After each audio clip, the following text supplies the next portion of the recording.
Kisah ini berpusat pada seorang gadis kecil berusia 8 tahun bernama Pride Royal Ivy. Pride adalah putri dari ratu yang berkuasa di kerajaan Frisia, yang secara otomatis menjadikannya sebagai putri pertama kerajaan. Namun, di balik statusnya yang agung, sebuah rahasia besar tersimpan di dalam benaknya. Di dalam alur asli, Kimi-hika, karakter bernama Pride Royal Ivy bukanlah seorang pahlawan, melainkan sosok bos terakhir yang paling kejam, egois, dan gila. Karakter aslinya adalah sosok yang tega melakukan segala bentuk kekejaman tanpa belas kasihan. 10 tahun dari sekarang, tindakan-tindakan kejam Pride versi Gim akan membawa kehancuran total bagi kerajaan Frisia. Dalam prosesnya, ia akan menorehkan luka emosional yang tidak akan pernah bisa sembuh di dalam hati para karakter pria yang menjadi target romansa dalam Gim tersebut. Pada akhirnya, di akhir cerita Gim, Pride akan dijatuhi hukuman mati oleh sang tokoh utama dan sekutu-sekutunya demi menebus segala dosa dan kejahatan yang telah ia perbuat. Namun, di dalam kepala gadis kecil itu, sebuah kesadaran baru saja meledak. Jiwa seorang gadis berusia 18 tahun dari dunia modern baru saja terbangun di dalam tubuhnya. Gadis itu teringat bahwa di kehidupan sebelumnya, tepat di musim semi saat ia berniat memainkan ulang sebuah game otome kesukaannya, hidupnya berakhir begitu saja. Kini, ia tersadar bahwa ia telah bereinkarnasi ke dalam dunia game otome tersebut, yang berjudul Asteris, Kau dan Secercah Cahaya, Asteris atau Asteris, Kimi-hika, Asteris. Ketakutan luar biasa langsung menjalar ke sekujur tubuhnya. Berdasarkan pengetahuan game yang ia miliki, karakter Pride yang kini ia tempati adalah sosok bos terakhir yang paling kejam, egois, dan bejat. Saat ia sedang bergelut dengan kepanikan di atas tempat tidur, pintu kamar terbuka. Ayahnya, pangeran pendamping Albert, melangkah masuk dengan wajah penuh kecemasan. Albert langsung memeluk putrinya dengan erat, merasa lega karena dokter menyatakan nyawa Pride sudah tidak dalam bahaya. Albert juga menyampaikan bahwa Ratu Rosa, ibu Pride yang merupakan penguasa tertinggi kerajaan, sangat mengkhawatirkannya meskipun tidak bisa hadir karena sibuk dengan urusan negara. Namun, berkat pengetahuan dari dunia game, gadis di dalam tubuh penduduk asli Pride ini langsung menyadari alasan sebenarnya di balik ketidakhadiran ibunya. Secara spontan, Pride bergumam bahwa dirinya memiliki seorang adik perempuan yang berusia 2 tahun lebih muda darinya, yaitu Tiara Royal Ivy, sang protagonis utama game yang disembunyikan di istana terpisah. Mendengar ucapan spontan Pride, Albert terkejut bukan main. Ia mengira Pride baru saja membangkitkan kemampuan ramalan, bakat melihat masa depan yang hanya dimiliki oleh garis keturunan penguasa. Albert dengan bangga mengucapkan selamat karena Pride telah resmi menjadi pewaris sah tahta kerajaan Frisia. Albert kemudian meminta Pride untuk beristirahat dan berjanji akan menceritakan soal Tiara nanti. Setelah ayahnya keluar, Pride merenung di kamarnya. Di dalam game, momen bangkitnya kemampuan ramalan ini adalah awal dari segala tragedi, karena Pride asli menjadi semakin sombong dan kejam setelah mengetahui dirinya adalah calon ratu. Pride yang sekarang bersumpah tidak akan membiarkan rute buruk itu terjadi. Ia tahu bahwa Tiara dan karakter pria lainnya adalah orang-orang baik, sedangkan Pride yang asli adalah monster. Tiba-tiba, ingatan dari Gim melintas di kepalanya. Di dalam skenario asli, setelah momen ini, ayah Pride seharusnya mengalami kecelakaan kereta kuda yang fatal karena roda keretanya patah, dan Pride asli yang egois tidak mempedulikannya. Menyadari ayahnya berada dalam bahaya maut, Pride langsung panik. Ia berlari keluar kamar dan bertanya kepada seorang pelayan tentang keberadaan ayahnya. Pelayan itu menjawab bahwa Pangeran Albert baru saja pergi untuk menemui Yang Mulia Ratu. Mendengar hal itu, Pride langsung berlari kencang menuju halaman istana. Beberapa pengawal yang berjaga di koridor terkejut melihat sang putri berlari dan mencoba menghentikannya. Namun, Pride berteriak dengan galak bahwa ia tidak akan memaafkan siapapun yang berani menghalanginya. Ketika sampai di halaman, kereta kuda Albert sudah mulai berjalan. Tanpa memedulikan keselamatan dirinya, Pride terus mengejar kereta tersebut sambil berteriak lantang. Ia memperingatkan ayahnya agar tidak naik dan segera menghentikan kereta itu, karena rodanya akan rusak dan ayahnya akan mengalami kecelakaan hebat sebelum sempat menemui ibunya. Albert yang mendengar teriakan histeris putrinya segera memerintahkan kusir untuk berhenti dan menyuruh para pengawal memeriksa roda kereta. Peringatan Pride terbukti benar, roda kereta tersebut memang hampir lepas. Ayahnya pun selamat dari maut. Melihat ramalan sang putri terbukti nyata, seorang pelayan wanita parubaya bersama anak perempuannya yang masih kecil langsung bersujud di tanah sambil gemetar ketakutan. Pelayan itu memohon ampun dengan sangat histeris, mengira Pride akan menghukum mati mereka atas kelalaian memeriksa kereta. Melihat mereka yang begitu ketakutan hingga menangis, Pride tersadar betapa kejam dan sewenang-wenangnya dirinya di masa lalu. Air mata Pride ikut menetes. Dengan tulus, ia menunduk di hadapan para pelayan itu dan mengucapkan kata maaf, sebuah tindakan yang membuat semua orang di halaman istana tertegun. Albert segera menghampiri putrinya yang menangis, memeluknya, dan bertanya apakah ia terluka atau apakah para pelayan telah melakukan sesuatu yang buruk. Di dalam pelukan ayahnya, Pride berjanji bahwa dengan sisa 10 tahun hidup yang ia miliki sebelum waktu penghakiman tiba, ia akan menggunakan kekuasaannya untuk melindungi rakyat, bukan menindas mereka. 1 bulan kemudian, di hari ulang tahun Tiara yang ke-6, Albert menemui Pride dan memberitahu bahwa ia akhirnya bisa bertemu dengan adiknya.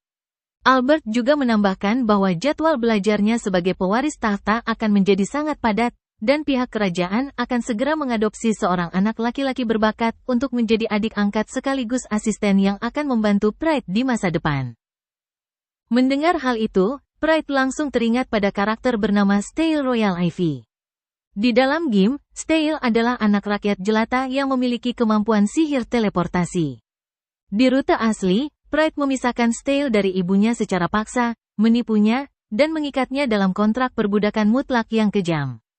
Pikiran itu membuat Pride dihantui rasa bersalah yang luar biasa, bahkan ia sering bermimpi buruk melihat Stale di masa depan berteriak penuh dendam dan bersumpah akan membunuhnya. Keesokan harinya, pelayan bernama Lotte selesai merapikan pakaian Pride. Pride mengucapkan terima kasih, lalu berjalan keluar kamar melewati pelayan lain bernama Jack. Di koridor, para pelayan berbisik-bisik kagum melihat perubahan drastis Pride yang kini sangat baik dan sopan, seolah-olah ada dewi yang turun ke tubuhnya. Pride hanya bisa tersenyum kecut di dalam hati, menyadari bahwa ia berubah hanya karena ia adalah orang lain yang bereinkarnasi. Namun, ia merasa lega karena melihat ayahnya masih hidup, yang berarti alur sejarah game ini memang bisa diubah. Pride kemudian diantar ke sebuah ruangan untuk menemui adik angkatnya. Di sana, Albert memperkenalkan seorang anak laki-laki berusia 7 tahun bernama Stale. Stale berdiri dengan kepala tertunduk, dan kedua pergelangan tangannya dibelenggu oleh besi pemblokir sihir. Albert menjelaskan bahwa belenggu itu terpaksa dipasang karena Stale terus-menerus mencoba melarikan diri untuk kembali ke ibunya. Pride melangkah mendekat, mengulurkan tangannya dengan lembut, dan menyapa Stale sebagai anggota keluarga baru. Stale membalasnya dengan suara yang sangat dingin dan datar. Albert lalu memberitahu bahwa besok mereka akan melakukan upacara kontrak kepatuhan, dan setelah itu belenggu Stale akan dilepas. Malam harinya, Pride tidak bisa tidur karena tahu kontrak besok adalah awal penderitaan Stale di dalam game. Ia memutuskan untuk mengendap-endap pergi ke kamar Stale. Saat pintu dibuka, Stale terkejut dan bertanya dingin apa urusan sang putri. Pride meminta maaf, lalu mengeluarkan sebuah kunci kecil yang ia curi diam-diam dari laci meja ayahnya. Pride memberitahu bahwa itu adalah kunci belenggu tangannya. Pride menyuruh Stale mengulurkan tangan agar ia bisa membuka belenggunya, sehingga Stale bisa menggunakan sihir teleportasinya untuk melarikan diri dan kembali ke ibunya. Namun, Stale menolak. Dengan dewasa, Stale menjelaskan bahwa jika ia melarikan diri, ia dan ibunya akan dihukum berat oleh kerajaan. Stale juga menceritakan bahwa Pangeran Albert sebenarnya telah berbaik hati memberikan waktu 2 minggu baginya untuk tinggal bersama ibunya sebelum dibawa ke istana, sehingga mereka sudah sempat berpisah dengan baik. Stale menambahkan, jika ia kabur, pihak kerajaan pasti akan menangkap anak berbakat lain dari rakyat jelata untuk menggantikannya, dan ia tidak ingin temannya menjadi korban. Stale menyatakan dengan tegas bahwa ia memilih tinggal dan akan melayani Pride dengan setia. Pride menangis haru mendengar kebaikan hati Stale. Ia meminta maaf karena telah berpikiran dangkal, lalu pamit keluar setelah menyuruh Stale beristirahat. Keesokan harinya, upacara kontrak resmi berjalan lancar. Di hadapan para menteri, Stale menandatangani dokumen tersebut. Setelah sah menjadi bagian dari keluarga kerajaan, Stale berlutut di hadapan Pride dan bersumpah akan selalu melindungi Pride serta Putri Tiara. Pride tersenyum gembira dan meminta Stale untuk memanggilnya, Pride saja mulai sekarang karena mereka adalah keluarga. Seorang menteri setia bernama Gilbert, yang memiliki sihir keabadian, menginterupsi dengan sopan, menjelaskan bahwa dalam tradisi kerajaan, panggilan nama asli hanya boleh dilakukan di ruang pribadi, sedangkan di depan umum tetap harus menggunakan gelar formal. Pride dengan cerdas menanggapi bahwa Steele boleh memanggilnya kakak di depan publik, tetapi harus memanggil Pride saat mereka sedang berdua saja. Gilbert sangat kagum dengan kebijaksanaan Pride di usianya yang masih sangat muda. Gilbert kemudian meminta maaf karena Ratu Rosa dan Putri Tiara tidak bisa hadir di upacara tersebut. Setelah itu, Pride membawa Steele ke perpustakaan besar kerajaan dan memberitahu bahwa Steele bebas menggunakan tempat itu kapan saja. Saat malam tiba, sebelum berpisah di koridor, Steele dengan malu-malu namun tulus memanggil namanya, "Selamat malam, Pride." Hal itu membuat Pride merasa sangat bahagia karena berhasil berteman baik dengan Steele. Namun, beberapa hari kemudian, tragedi kecil terjadi. Steele mendadak jatuh pingsan akibat demam yang sangat tinggi. Di dalam kamar Steele, dokter memberitahu Pride bahwa Steele sebenarnya sudah sakit selama beberapa hari, tetapi anak itu terus menahan rasa sakitnya dan memaksakan diri belajar keras agar tidak merepotkan pihak istana. Melihat Steele yang terbaring lemah dengan tubuh yang panas, pertahanan mental Pride runtuh. Rasa bersalah sebagai orang yang mengetahui masa depan Gim kembali menghantuinya. Di dalam game asli, Pride yang kejam memanfaatkan kontrak perbudakan untuk memerintahkan Steele membunuh ibu kandungnya sendiri. Membayangkan kekejaman itu menimpa anak sekecil Steele membuat Pride menangis histeris. Air mata Pride mengalir deras tanpa bisa dibendung lagi. Ia menggenggam tangan Steele yang terasa panas oleh demam, lalu menundukkan kepalanya di samping tempat tidur sambil menangis terisak-isak. Dalam tangisnya, Pride berulang kali mengucapkan kata maaf yang mendalam kepada Steele. Ia meratapi ketidakberdayaan dirinya yang bahkan tidak mampu memberikan kekuatan atau perlindungan maksimal bagi satu orang anak kecil yang ada di hadapannya saat ini. Ia berkomitmen penuh untuk memastikan bahwa Steele, ibu kandung Steele, serta seluruh rakyat yang mendiami kerajaan Frisia ini akan selalu hidup dalam kedamaian dan bisa tersenyum bahagia bersama-sama selama ia masih bernapas di dunia ini. Namun, di akhir sumpahnya, sebuah pemikiran kelam tentang masa depan tetap membayangi benak Pride. Ia tahu bahwa kekuatan takdir Gim bisa sangat kuat dan menakutkan. Oleh karena itu, sambil menatap Steele yang masih terpejam dalam sakitnya, Pride membisikkan sebuah permohonan terakhir yang sangat emosional. Pride meminta kepada Steele bahwa jika di masa depan nanti, terlepas dari segala usahanya saat ini, dirinya tetap gagal dan berubah menjadi seorang ratu yang kejam, licik, dan paling menderita seperti sosok bos terakhir di dalam game, maka ia memohon dengan sangat agar Steele menjadi orang yang melangkah maju untuk menghentikan dan membunuh dirinya demi kebaikan semua orang. Steele yang berada dalam kondisi setengah sadar akibat demam tinggi, sayup-sayup mendengar suara tangisan dan ketulusan dari sumpah yang diucapkan oleh Pride di samping tempat tidurnya. Di dalam benaknya yang terdalam, rasa benci dan ketakutan yang sempat ada terhadap keluarga kerajaan perlahan-lahan sirna, digantikan oleh sebuah perasaan kagum dan keterikatan emosional yang baru. Steele memantapkan tekad di dalam jiwanya bahwa apapun yang terjadi di masa depan, Dialah yang akan berdiri di garis paling depan untuk melindungi Pride dari segala mara bahaya, memastikan bahwa sang putri yang kini ia panggil sebagai kakaknya tidak akan pernah jatuh ke dalam kegelapan. Dalam kegelapan, sebuah ingatan mengerikan berputar seperti mimpi buruk. Suara tawa dingin seorang gadis bergema kejam. "Kamu sudah membunuh ibumu sesuai perintahku, kan?" Di mimpi itu, dengan entengnya Pride memuji Steele karena Steele telah membunuh ibu kandung sendiri atas perintahnya. Rasanya sesak sekali. Steele yang saat itu masih kecil hanya bisa menatap tangan yang bergetar hebat, menangis, dan berteriak frustrasi karena kontrak mutlak yang Pride miliki memaksa Steele melakukan hal sekeji itu. Steele bahkan memohon agar Pride membunuhnya saja, tapi dengan teganya Pride justru memberikan perintah mutlak yang mengunci takdir, "Kamu tidak boleh mengakhiri hidupmu sendiri di masa depan." Kalimat itu mengunci takdir Steele, memaksanya hidup dalam belenggu kutukan. Dia bersumpah akan hidup hanya untuk membalaskan dendam ibunya dan menghancurkan iblis berwajah manusia itu. Tiba-tiba, Steele terbangun di kamarnya yang megah di Istana Royal Ivy. Napasnya terengah-engah dan keringat dingin membasahi pelipisnya. Dia menyentuh wajahnya dengan bingung. "Aku merasa seperti memimpikannya sesuatu, tapi aku tidak bisa mengingatnya," gumamnya pelan. Hari telah pagi, dan tugas-tugas kerajaan telah menantinya. Steil mengingat kembali jadwalnya hari ini. Setelah ini ada kelas tata krama, dan aku juga diberitahu bahwa latihan dasar pedang akan segera dimulai. Sambil bersiap, ingatan masa lalu kembali berputar di kepalanya, tepat saat dia dipisahkan dari ibu kandungnya. Aku tidak butuh uang. Tolong jangan bawa Steil pergi, teriak ibunya waktu itu sambil menangis histeris ketika prajurit membawa anaknya. Steil tahu betul ekspresi itu, ekspresi seseorang yang menahan penderitaan demi orang lain hingga tak sanggup lagi menampung kesedihan. Dari rumor yang dia dengar sebelum masuk istana, Pride Royal Ivy adalah seorang putri yang bodoh, manja, dan egois. Karena itu, Steil memutuskan berpura-pura menjadi anak penurut untuk memanfaatkan Pride demi tujuannya. Dia tahu Pride pasti akan menjadi ratu. Rencana Steil adalah mengerahkan seluruh kemampuan untuk menjadi asisten ideal dan wali penguasa yang hebat. Jika berhasil merebut hati Pride, dia yakin di masa depan bisa mengubah hukum negara agar dapat bertemu kembali dengan ibunya secara bebas.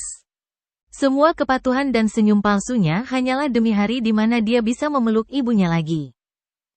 Namun, kenyataan yang dia hadapi sekarang sungguh bertolak belakang dengan prasangka buruknya. Steil teringat percakapan aneh beberapa waktu lalu, saat Pride menatapnya dengan pandangan penuh ketakutan dan kesedihan mendalam. Jika aku menjadi ratu yang paling buruk, tolong bunuh aku, ya, ucap Pride saat itu dengan suara bergetar. Steil tertegun mengingat momen itu. Apa yang sebenarnya sangat ditakuti oleh orang ini, pikir Steil heran. Sifat Pride yang sekarang sangat jauh dari rumor kejam yang beredar. Siang itu, setelah sesi pembelajaran selesai, Pride memanggil Steil ke ruangannya. Pembelajaran siang ini sudah selesai, kan? Kemarilah, ada sesuatu yang ingin kuberikan kepadamu, kata Pride lembut. Dia menyerahkan sebuah kotak kecil berharga. Ini adalah pengecualian, dan pastikan untuk merahasiakannya di dalam istana. Bukalah. Dengan ragu-ragu dan rasa penasaran, Steil membuka kotak tersebut. Di dalamnya terdapat selembar surat dengan tulisan tangan yang sangat dia kenali, surat dari ibu kandungnya. Steil membaca isi surat tersebut dengan mata berkaca-kaca. Asteris, apakah kamu sehat-sehat saja? Ibu di sini sehat. Orang-orang di kota sangat baik kepada ibu, dan ibu sangat senang bisa menulis surat ini untukmu. Mulai sekarang, ibu bisa hidup dengan menantikan surat-surat darimu. Ibu sangat berterima kasih kepada Yang Mulia Putri yang telah memberikan perlakuan baik seperti ini kepada kita. Bagaimanapun, tetaplah sehat dan jagalah dirimu baik-baik. Ibu mencintaimu, Asteris. Pride yang berdiri di sampingnya kemudian menjelaskan situasi yang sebenarnya dengan senyuman tulus. Aku meminta bantuan ayahanda. Biasanya, saat menyambut calon wali penguasa ke istana, uang penghargaan akan diberikan sekaligus di awal. Namun, kami memutuskan untuk memberikan jumlah uang tertentu setiap bulan kepada ibumu. Sebagai gantinya, kami menerima satu surat dari ibumu untukmu. Aku juga mengizinkanmu untuk menulis surat balasan setahun sekali. Mendengar hal itu, Steil tak mampu membendung rasa haru. Air matanya menetes tanpa bisa ditahan. Pride kemudian mendekat, menatapnya penuh kasih sayang, dan berkata, aku, ayahanda, ibunda, dan juga ibumu, kami semua sangat mencintaimu. Melihat ketulusan Pride, hati Steil benar-benar luluh. Segala prasangka buruk dan dinding pertahanan yang dia bangun seketika runtuh. Aku tidak tahu apa yang ditakuti oleh orang ini, pikir Steil dalam hati. Orang yang begitu baik dan sangat memikirkan negaranya seperti ini, kenapa dia berpikir akan menjadi ratu yang paling buruk? Aku tidak mengerti. Pada saat itulah, Steil membuat keputusan besar. Jika orang ini memiliki sesuatu yang dia takuti, maka akulah yang akan melindunginya. Tidak, sekadar melindungi saja tidak cukup. Aku harus membalas budi dan rasa terima kasih ini sepanjang hidupku. Malamnya, Steil duduk di mejanya, memandangi secarik kertas kosong dengan pena di tangan. Dia tersenyum kecil, merasa bingung sekaligus bahagia. Surat, apa yang harus kutulis, ya? Ini benar-benar membuatku bingung, gumamnya hangat. Namun, kehidupan istana tidak luput dari intrik politik yang kotor. Di koridor istana yang sepi, Steil secara tidak sengaja mendengar percakapan para pejabat, termasuk Perdana Menteri Gilbert. Namun, saya rasa tindakan pengecualian seperti itu agak kurang tepat, ucap salah seorang pejabat. Suara Gilbert menyahut, seperti yang diduga, putri pertama Pride tampaknya masih terlalu egois. Tapi ya, sangat disayangkan, tugas kita memang untuk membantu keluarga kerajaan. Pejabat lain menimpali dengan berbisik licik, ini rahasia kita saja. Tapi Tuan Steele tampaknya merasa sangat tertekan di istana. Meskipun dia adik dari kalangan rakyat biasa, Putri Pride memandangnya rendah setiap hari. Saya khawatir di balik layar Tuan Steele sering menerima perlakuan tidak menyenangkan. Kuharap Yang Mulia Putri dan Ratu bisa menyadari hal ini. Misalnya, seperti yang telah saya sarankan sebelumnya. Mendengar fitnah palsu dari para orang dewasa yang licik itu, Steele mengepalkan tangannya erat di balik pilar. Kemarahan menyelimutinya, namun dia memaksa otaknya tetap dingin. Tidak, ini tidak boleh. Jika aku berbicara sekarang, apapun yang kukatakan tidak akan dipercaya, pikir Steele tajam. Dia menyadari bahwa di dunia politik istana, menjadi anak yang terlihat polos tidak ada gunanya. Aku harus menjadi lebih cerdik dan penuh perhitungan daripada siapapun.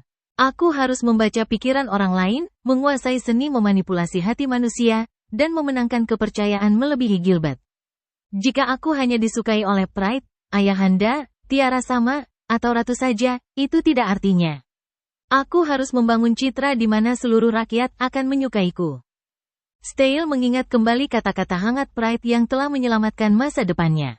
Jika Pride telah berjanji dengan taruhan nyawa untuk memastikan senyuman Steele, ibunya, dan seluruh rakyat tetap terjaga, maka Steele tahu apa yang harus dia lakukan.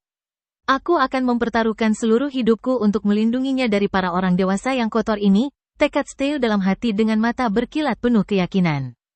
Ini bukan sekadar keputusan, melainkan sebuah sumpah. Mulai detik ini juga, aku ada hanya demi Pride Royal Ivy. Aku sama sekali tidak akan membiarkan orang lain selain dirinya untuk menjadi ratu di masa depan. Di sudut ruangan, Ratu berjalan mendekati putri bungsunya yang tampil anggun. Akhirnya hari ini tiba, ya. Pride dan Steele juga sangat menantikan untuk bisa bertemu denganmu di pesta ulang tahun besok, ucap Ratu dengan senyum hangat. Gadis kecil itu, Tiara Royal Ivy, menatap ibunya sambil menautkan jemari, tidak bisa menyembunyikan getaran gugupnya. Benar, apakah kakak putri dan kakak pangeran akan menyukaiku? Tanyanya cemas, karena ini adalah kali pertama dia akan menghadapi dunia luar dan kakak-kakaknya. Sementara itu, di koridor utama menuju aula besar, Pride menghentikan langkahnya sejenak karena tegang. Steele yang berjalan di sampingnya segera menyadari hal itu. Dengan sigap, Steele melangkah maju dan menatap kakak angkatnya dengan yakin. Kakak, tidak apa-apa, ada aku yang selalu bersamamu, ucap Steele memberikan kekuatan. Pride mengembuskan napas lega, senyum tulus terukir di wajahnya. Terima kasih, Steele. Kamu benar-benar bisa diandalkan, jawab Pride. Namun, Steele sempat tertegun sesaat memandangi sosok Pride yang mengenakan gaun megah, sebelum akhirnya berkata sedikit canggung, dan juga, yang tadi sempat gagal kuucapkan. Anda terlihat sangat cantik hari ini. Pujian spontan itu membuat Pride sedikit tersipu. Terima kasih, Steele. Kamu juga terlihat sangat tampan hari ini, balas Pride hangat. Pintu aula besar terbuka lebar, dan gemuruh tepuk tangan para bangsawan serta menteri menyambut kehadiran dua anak agung tersebut. Di hadapan Ratu Rosa yang duduk di singgasana tertinggi dengan tahta yang memancarkan aura kepemimpinan yang dingin namun agung, Pride memberikan salam penghormatan yang sempurna. Di sampingnya, Steele melangkah maju dengan kepala tegak, memperkenalkan dirinya dengan lantang sebagai Steele Royal Ivy, anggota baru keluarga kerajaan yang siap mendedikasikan seluruh jiwa dan raganya untuk mengabdi sebagai asisten sekaligus pelindung bagi putri pertama. Di sudut aula, Pride menatap sosok gadis kecil berambut pirang yang tampak begitu polos, lembut, dan sangat mirip dengan ibunya. Dialah Tiara, sang pembawa cahaya di dalam alur asli permainan. Melihat kehadiran Tiara, benak Pride mendadak diliputi oleh gejolak emosi yang rumit. Di satu sisi, ada sedikit rasa tidak nyaman dan kecemburuan yang mendasar di dalam hatinya, menyadari betapa indahnya sosok Tiara yang begitu dicintai oleh semua orang. Namun di sisi lain, kesadaran modern di dalam tubuh Pride langsung menepis pikiran kelam tersebut. Ia teringat dengan sangat jelas bahwa di dalam skenario asli permainan, segala penderitaan tragis yang akan dialami oleh Tiara dan para karakter pria lainnya di masa depan adalah akibat dari kekejaman Pride yang asli. Aku tidak akan pernah menindasnya. Aku bersumpah tidak akan pernah menyakitinya, tekad Pride dalam hati, mengunci rapat-rapat ego buruknya demi melindungi masa depan adik kecilnya itu. Saat Ratu Rosa memperkenalkan Tiara kepada mereka, Pride melangkah maju dengan senyuman paling tulus yang ia miliki. Ia menyapa Tiara dengan penuh kasih sayang sebagai adik perempuan yang sangat berharga. Sambutan hangat itu dibalas oleh Tiara dengan mata berbinar-binar penuh kekaguman terhadap sang kakak. Di momen yang sama, Stale juga memberikan salam formalnya kepada Tiara dengan kalimat yang sangat cerdas dan bermakna mendalam. Di hadapan seluruh hadirin dan para menteri, Stale menegaskan bahwa ia merasa terhormat bisa menjadi bagian dari keluarga ini dan mengajak Tiara untuk bersama-sama menyatukan kekuatan demi mendukung serta membantu perjuangan Pride. Tindakan Stale ini sebenarnya adalah sebuah manuver politik yang sangat cerdas. Ia sedang mengumumkan kepada seluruh penjuru negeri bahwa Pride adalah pusat dari masa depan kerajaan ini, mengunci kesetiaan absolut mereka di hadapan para menteri yang berniat buruk.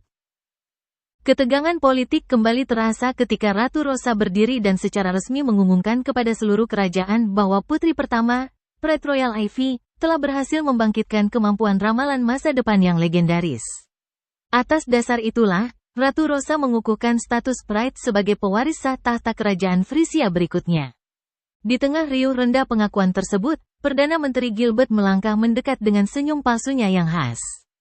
Dengan kata-kata yang terdengar sopan namun penuh sindiran halus, Gilbert mencoba memprovokasi dengan membanding-bandingkan Tiara yang tidak memiliki kemampuan sihir dengan kehebatan Pride.